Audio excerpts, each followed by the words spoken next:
Magastos nga ba sa kuryente ang mga 3D printers? Palagi itong tinatanong sa akin. Pag-usapan natin. Lahat ng makikita nyo dito ay iba't ibang klase ng mga 3D printers.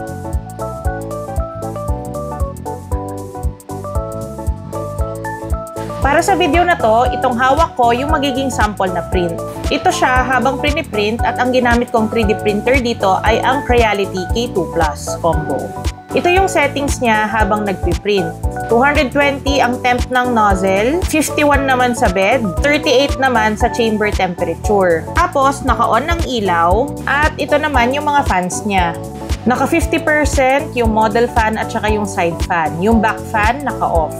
Naka-silent mode kasi yung una kong print dito masyadong mabilis natanggal yung supports. Para sa pagsukat ng konsumo ng kuryente, ito yung gagamitin ko. Yung Tapo Energy Monitoring Smart Wi-Fi Plug. Sinet up ko lang muna to at sinaksak ko na dito ang 3D printer. Ang total printing time ay 13 hours and 57 minutes at ito na siya nung natapos. May application sa phone yung smart plug at mamomonitor ko yung power consumption. Eto na siya, simula 12 AM na nag-print ako hanggang 2 PM. Eto yung computation.